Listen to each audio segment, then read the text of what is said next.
வணக்கம் நேயர்களே, இன்றைய சிறப்பு பதிவிலே சந்திப்பதில் மிக மகிழ்ச்சி அடைகிறேன். 78வது சுதந்திர தின நல்வாழ்த்துக்களையும் இந்த தருணத்திலே உங்களுடன் சேர்ந்து எல்லோருக்கும் சொல்லிக் கொண்டிருக்கிறேன். மேலும் நாம் இன்றைய தினம் பேசக்கூடிய தலைப்பு என்னவென்று பார்த்தீங்கன்னால், நமது சுதந்திர தின கொடியில் பார்த்தோன்னா 3 வர்ணங்கள் இருக்கும் இல்லையா? அந்த 3 வர்ண கொடியை வைத்து அதில் நமது முதலீட்டினை எப்படி செய்யலாம் என்பதை பற்றி தான் இன்றைய தினம் பேச இருக்கிறோம். முதலாவதாக அதில் இருக்கக்கூடியது ஆரஞ்சு கலர் இல்லையா? ஆரஞ்சு கலர் எதை குறிக்கிறது என்று பார்த்தீங்கன்னாக்க ஹை ரிஸ்க் ஹை ரிவார்டு அப்படின்னு சொல்லுவாங்க. முதலீட்டிலே பார்க்கும் பொழுது இது ஒரு கரேஜ் அண்ட் சாக்ரிஃபைஸ் அப்படின்னு சொல்லுவாங்க அந்த கலருக்கே. ஓகேயா?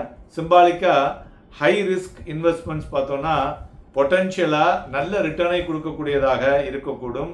Such as small cap stocks, then start ups, then aggressive funds.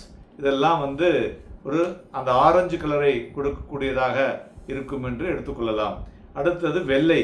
வெள்ளை நிறம் என்பது ஒரு பேலன்ஸ்டு இன்வெஸ்ட்மெண்ட்ஸ், அதாவது ஒரு பியூரிட்டி அண்ட் ட்ரூத் அப்படின்னு சொல்லுவாங்க.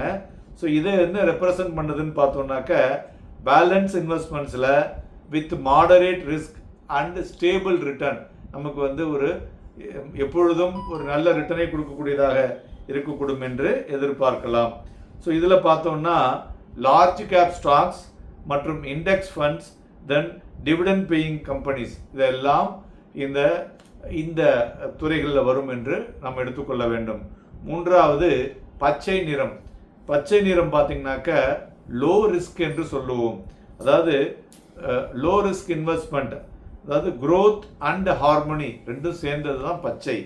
ஸோ பச்சை சிம்பாலிக்கா low risk investments and steady returns அப்படின்னு சொல்லலாம். இதில் பார்த்தோம்னா government bonds, FDs, then money market funds, இதெல்லாம் இந்த நிறத்திலே வரக்கூடும்.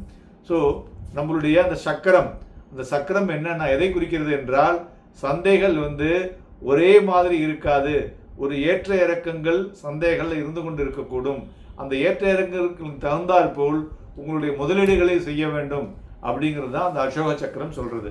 ஸோ ஒவ்வொன்றும் சிம்பாலிக்காக நமது பங்கு சந்தைக்கு ஏற்றவையாக உள்ளதை இதன் மூலம் நீங்கள் தெரிந்து கொண்டிருப்பீர்கள் நினைக்கிறேன். மேலும் நமது அந்த மூவர்ண கொடியை போல மேலே சொன்ன முதலீடுகளை 3 வழியிலும் நீங்கள் முதலீடு செய்தால் உங்களுடைய முதலீடு ஒரு லாங் டேர்முக்கு ஒரு பெட்டர் ரிட்டர்னை கொடுக்கக்கூடியதாக இருக்கக்கூடும் என்று நீங்கள் கண்டிப்பாக நம்பலாம். ஸோ அதனால் இதை நீங்கள் ஒரு பெஞ்ச் மார்க்காக வச்சு உங்களுடைய முதலீட்டினை துவக்குங்கள். நன்றி, வணக்கம்.